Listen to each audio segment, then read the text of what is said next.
Hola, ¿cómo les va? En este video vamos a resolver dos ejercicios de final para la materia biofísica del CBC. Estos dos ejercicios culminan una serie de 3 videos donde resolvemos 8 ejercicios de un final que fue tomado en 2021. En 2021 el formato del final era de 8 ejercicios producto de la pandemia. Actualmente los finales tienen 12 ejercicios, como también en la época prepandemia, pero el tipo de ejercicio es muy similar a los que resolvimos para practicar en esta serie de videos. Bueno, vamos a resolver el ejercicio 7, es un ejercicio de electricidad, y después vamos a resolver el ejercicio 8, que es un ejercicio de campo eléctrico, fuerzas y cargas. Bueno, veamos el ejercicio 7. Nos dicen que la figura representa un circuito eléctrico que es alimentado por una fuente de tensión de 12 volts. El amperímetro indica la intensidad de corriente eléctrica que circula por la resistencia de 200 ohms. Ahora vemos cuál es cuál. El voltímetro mide la diferencia de potencial entre los extremos de la resistencia de 150 ohms. La fuente, el voltímetro y el amperímetro son ideales. Y luego nos dicen, entonces, los valores que indican el amperímetro y el voltímetro son... Bueno, ok, veamos a ver cómo es el circuito. El circuito tiene una batería de 12 volts, una fuente, que provee corriente. Sí, podemos pensar que la corriente circula así, en este sentido. Y la corriente que sale de la batería atraviesa directamente el amperímetro. El amperímetro es ideal, eso significa que no tiene resistencia interna, o sea que no lo vamos a considerar como una pequeña resistencia, aunque en realidad un amperímetro tiene una resistencia, porque está conectado en serie, ¿no? La corriente atraviesa el amperímetro y luego sigue atravesando la resistencia de 200 ohms. Entonces, si vemos la corriente acá, el único camino que tenía era atravesar la resistencia de 200 ohms. Así que el amperímetro está midiendo la corriente que sale de la batería y que pasa por la primera resistencia. Una vez que la corriente atraviesa la resistencia de 200 ohms, encuentra un nodo. Esto es una conexión con dos cables, conectores, o sea, dos conductores, que lo que puede hacer la corriente es bifurcarse y una parte va a pasar por la resistencia hasta de 60 ohms y otra parte va a pasar por la resistencia de 300 ohms. Esas dos contribuciones de la corriente vuelven a unificarse acá, en este otro nodo que hay acá, y la corriente total sigue atravesando la última resistencia, que es la de 150 ohms, y volviendo a la batería. ¿Está bien? Bien, mientras la batería tenga energía almacenada, esto seguirá funcionando. Ok, bueno, ¿qué nos piden? Nos piden el voltaje sobre la resistencia de 150 ohms y la corriente que pasa por el amperímetro A. Bueno, veamos cómo hacer el ejercicio. En toda la unidad de circuitos, ¿sí? Lo que tratamos de hacer en general es simplificar el problema, porque dado que no conocemos más que el voltaje y las resistencias, de esta manera, así como está dispuesto el problema, no podemos calcular la corriente que pasa por A, ni el voltaje que cae en la resistencia de 150 ohms. Entonces, lo que se puede hacer es decir, bueno, este sistema de varias resistencias se podría pensar como una única resistencia equivalente, y si yo tengo la resistencia equivalente y el voltaje total, que sería el voltaje que provee la batería, puedo encontrar cuál es la corriente que circula por A. ¿Está bien? Entonces eso es lo que vamos a hacer primero. Y después, si vos tenés la resistencia total, podrías calcular el voltaje sobre la resistencia de 200 ohms. Todo esto es para corriente continua y vamos a usar la ley de Ohm, que se aplica a cada resistencia y la podés aplicar para el circuito equivalente. Ahora lo vamos a hacer. Bien, dicho esto, si vos tenés la resistencia total, podrías encontrar la corriente y también podemos darnos cuenta que esa corriente total pasa por la resistencia de 200 ohms, entonces se podría encontrar cuánto vale el voltaje sobre esta resistencia. Después la corriente se va a bifurcar en dos contribuciones que no necesariamente son iguales porque estas dos resistencias son distintas. Entonces no sabemos cuánta corriente pasa por la resistencia de 60 ohms y la de 300. Y luego la corriente vuelve a unirse. Lo bueno es que esa corriente total va a ser la misma que pasa por la resistencia de 150 ohms. Entonces, si yo tengo la corriente total y la resistencia, el dato está dado, que son 150 ohms, voy a poder calcular el voltaje sobre esta resistencia. ¿Sí? Fíjense que el voltímetro siempre mide el voltaje entre las cosas que estén conectadas en paralelo con él. ¿Sí? Entonces, el voltaje que nos dicen acá es el voltaje que está cayendo, es una diferencia de potencial entre los extremos de la resistencia de 150 ohms. Bueno, entonces lo primero que vamos a hacer es encontrar la resistencia equivalente.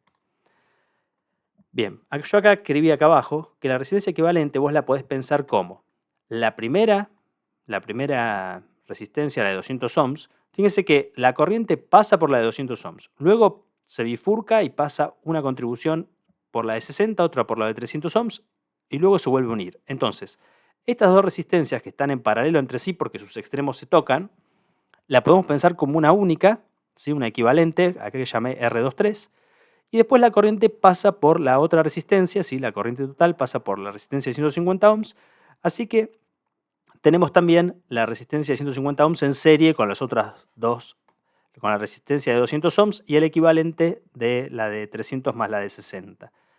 Cuando la corriente pasa sucesivamente por un elemento, después por otro y después por otro, decimos que está en serie. Y la resistencia equivalente se suma directamente. Por eso acá, para obtener la resistencia equivalente, tenemos que sumar de manera directa.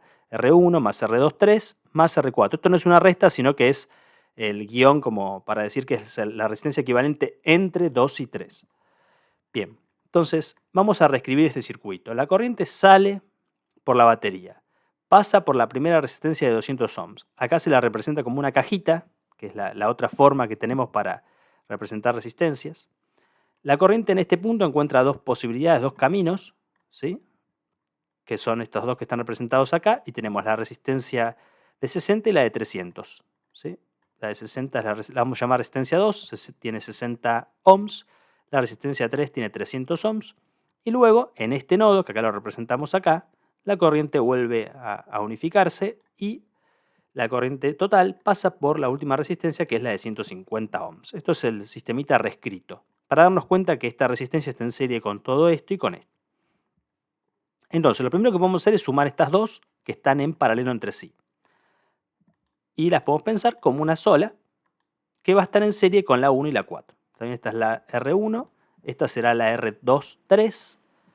Cuando las resistencias están en paralelo, para sacar la equivalente se suman sus inversas, o sea, 1 sobre R2 más 1 sobre R3, y a ese resultado se lo invierte, por eso acá está elevado a la menos 1. Y luego le vamos a tener que sumar los 150 ohms. Ahora hacemos esta cuenta en detalle y vamos a tener la resistencia total o resistencia equivalente de todo este circuito.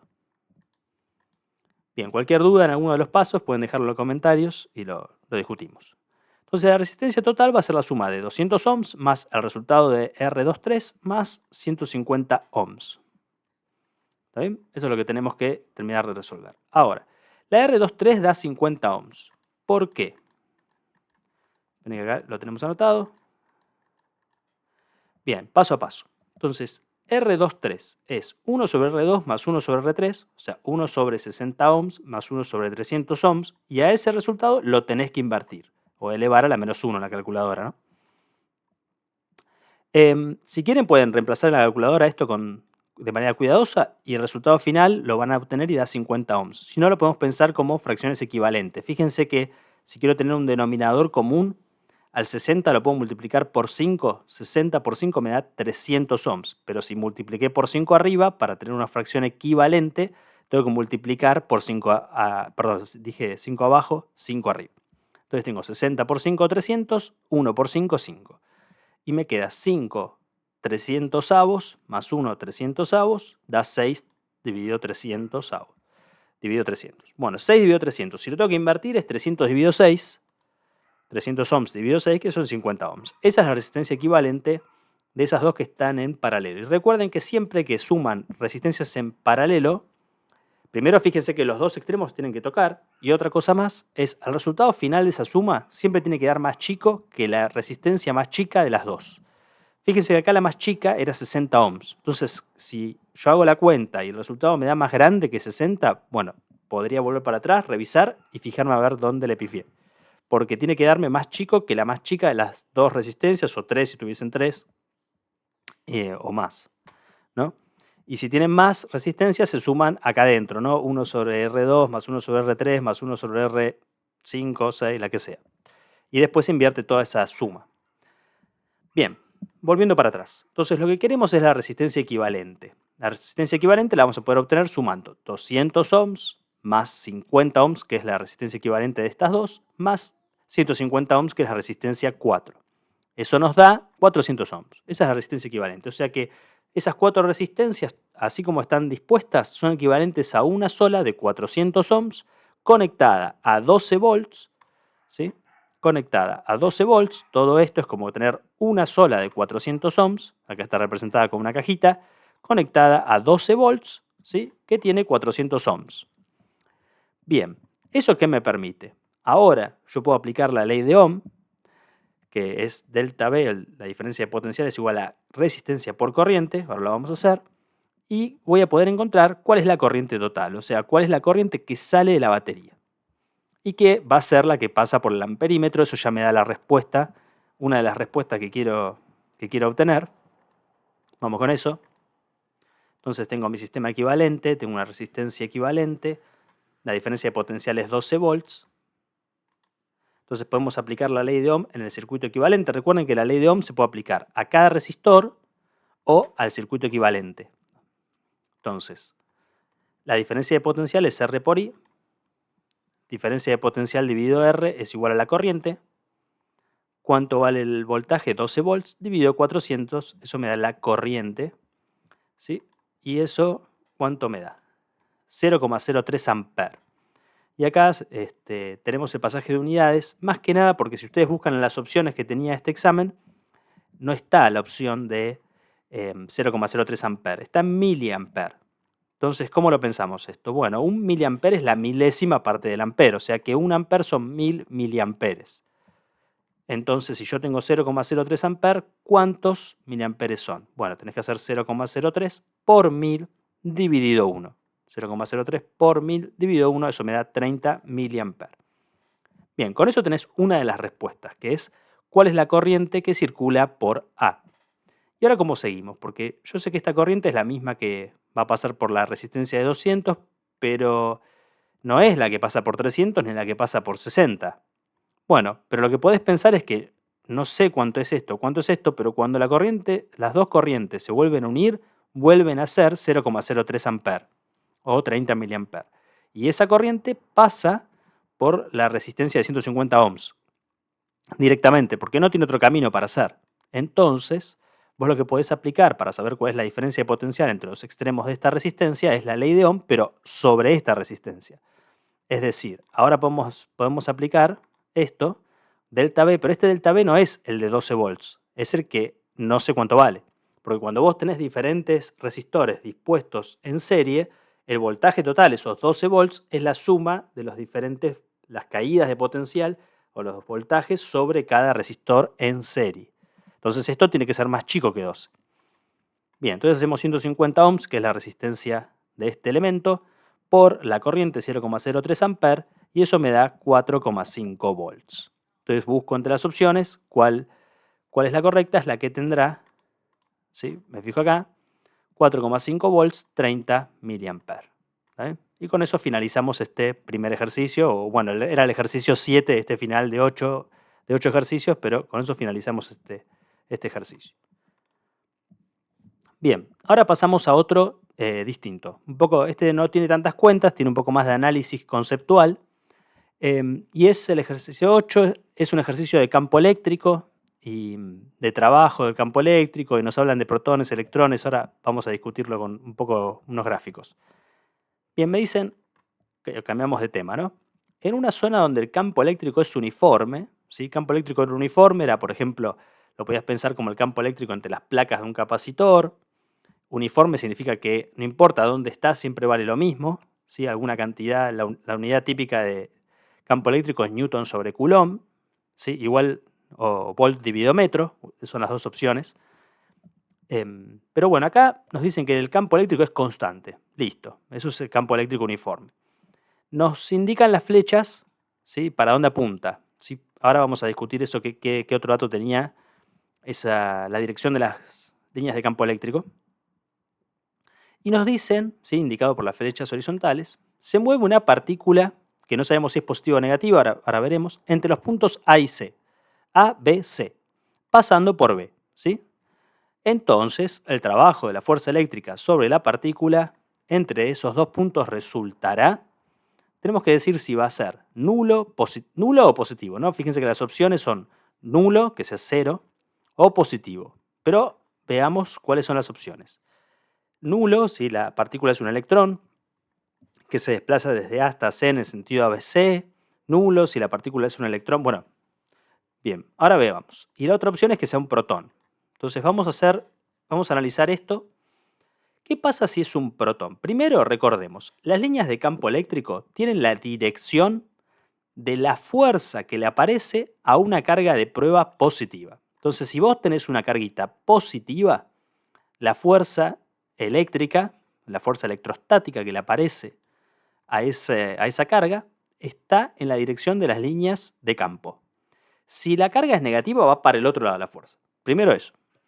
Y como el campo es uniforme, la fuerza no cambia de dirección, no importa por qué trayectoria se mueva esa partícula. Obviamente, para mover esa partícula se necesitará otra fuerza que lleve la partícula hasta B, hasta C, o de C a B, etc.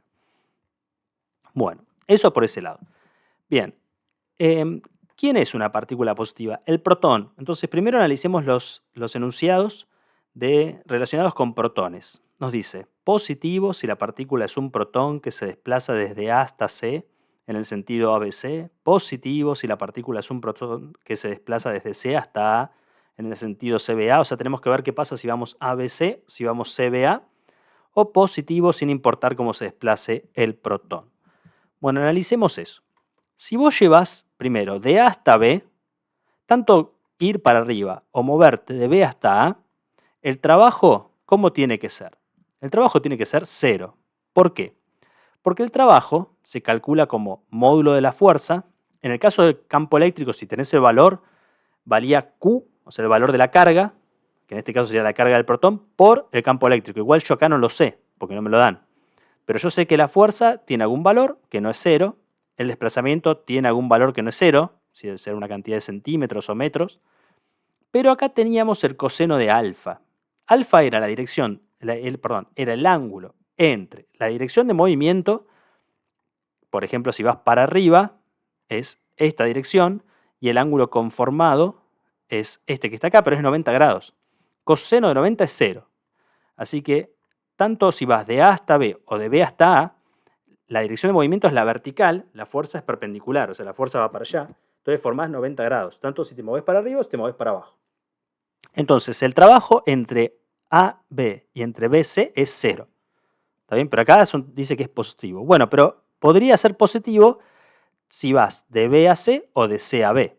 ¿Está bien? Porque, por ejemplo, de A a B, C, el trabajo es el trabajo total, digamos, de la trayectoria ABC es el trabajo de A hasta B más el trabajo de B hasta C. ¿Sí? Son dos contribuciones. La primera dio 0 y la segunda, fíjate, a ver cuánto da.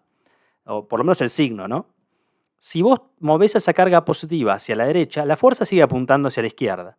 Pero el ángulo que forma la dirección de movimiento y la fuerza forman 180 grados. Coseno de 180 grados es -1, entonces te da negativo. Si te movés de B a C. Entonces acá podemos tachar este que dice positivo si la partícula es un protón que se desplaza de A hasta C en el sentido ABC. Ahí ya se puede tachar, ¿no? Acá yo con esta flechita amarilla simbolicé el desplazamiento. El desplazamiento es hacia la derecha, la fuerza es hacia la izquierda, el ángulo que conforman es 180. Eso hace que el coseno de 180 esto valga -1. Entonces ese trabajo, porque módulo de la fuerza y módulo de desplazamiento son positivos, no sé cuánto valen. 5 newton, 3 metros, 5 por 3, 15 por -1 es -15. ¿Está bien? -15 joules, por ejemplo. Pero no sabemos cuánto valen esto, ni la fuerza ni el desplazamiento. Entonces, bueno, sabemos que el coseno va a determinar el signo. Si el ángulo es 180, coseno de 180 vale -1. Entonces ese trabajo es negativo. Bueno, por acá me dice positivo. Falso. Ahí lo tachamos. ¿Está bien? Bueno, ahora me dice positivo si la partícula es un protón que se desplaza desde C hasta A en el sentido CBA. Ahora, si vos vas de C hasta B y de B hasta A, pasa lo contrario.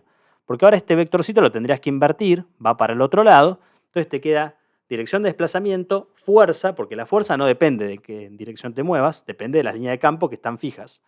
Entonces, ¿qué ángulo forman? 0 grados. Cuando escribís coseno de 0, eso vale 1. Y eso hace que este producto dé positivo. ¿Sí? Porque será, no sé, 5 newton, 3 metros, 15 newton por metro joule, 15 joules por 1. Ese trabajo de C hasta B da positivo. y le tenés que sumar un 0, que es el trabajo de ir de B hasta A. ¿Está bien? Porque cuando tenés dos trayectorias, sumás los trabajos por cada trayectoria. Habíamos dicho que de B hasta A el trabajo es 0 porque se mueve para abajo, la fuerza es, o sea, forma 90 grados, ¿no? Se mueve para abajo, la fuerza se hace para allá, 90 grados, coseno de 90 es 0. Bien, con eso nos queda este que está acá, ¿está bien? Porque dice positivo sin importar cómo se desplace, no. Ya vimos que por un camino, si vas A, B, C, el trabajo total va a ser negativo porque es algo negativo más un 0. Y si vas de C, B, A es positivo más un 0. Así que la respuesta correcta ya está acá, ¿está bien? Y ahora veamos qué pasa si es un electrón, ¿está bien? Solo para terminar, para analizar esta situación y aprender algo más, o repasar algo más. Si tenemos un electrón, la fuerza va para el otro lado, porque recuerden que las líneas de campo muestran la dirección de la fuerza que aparece sobre una carga de prueba positiva. Como la carga acá es negativa, porque el electrón tiene carga negativa, ¿no? El protón, arrancamos con esto, con un protón que tiene carga positiva. El electrón tiene carga negativa, entonces la fuerza aparece en el otro sentido. ¿Está bien? Recuerden que, por ejemplo, estas líneas de campo paralelas pueden ser las que se forman con dos placas paralelas, por ejemplo, una positiva y una negativa. Entonces las líneas de campo van para allá. Una carga positiva cerca de la placa positiva de un capacitor sale disparada para la placa negativa. Bueno, acá sería al revés. Una carga negativa, la fuerza que le aparece es opuesta a la línea de campo. Entonces, si vos movés esa carga desde A hasta B, ahí tenés fuerza hacia la derecha y desplazamiento hacia arriba. Ángulo de 90 grados, el trabajo va a ser 0, porque el coseno de 90 es 0. Pero ahora cuando vos muevas la carguita de B hasta C, por ejemplo, te estás moviendo, la fuerza es a favor de desplazamiento. Así que el trabajo es positivo, porque el coseno va a ser coseno de 0. Entonces vas a tener un trabajo positivo. Pero acá te dice que si vas de A hasta B y de B a C, o sea, trayectoria ABC, ¿sí? Trayectoria ABC, por ejemplo, el primer enunciado, te dice que el trabajo es nulo, ¿no? Porque dice nulo si la partícula es un electrón que se desplaza desde A hasta C en el sentido ABC. No, falso. ¿Está bien? Eso es positivo. Y después también te dice que es nulo sin importar cómo se desplace. Ese es el primero que hay que tachar, porque hay una parte sí que es nula, el trabajo, si vos te movés de A hasta B, o vamos a ver ahora que de B hasta A pasa lo mismo, pero si te desplazás de B hacia C o de C hacia A, ahí el trabajo es negativo o positivo. Ya vimos que es positivo de B hacia C. Va a ser negativo de C hacia B, ¿no? Bueno, entonces los tres van a ser falsos también. Fíjense que si movés al electrón de C hasta B, la fuerza no cambia la dirección, pero el desplazamiento es hacia el otro lado. Entonces el ángulo que conforman es 180 grados. Tenés que reemplazar acá coseno de 180, coseno de 180 da menos 1. Entonces el trabajo sobre ese electrón que se desplaza de C hasta B y después de B hasta A es algo negativo más un 0. ¿Está bien? Bueno, con eso finalizamos este segundo ejercicio y terminamos este final. Cualquier duda o sugerencia pueden dejarlos en los comentarios. Muchas gracias.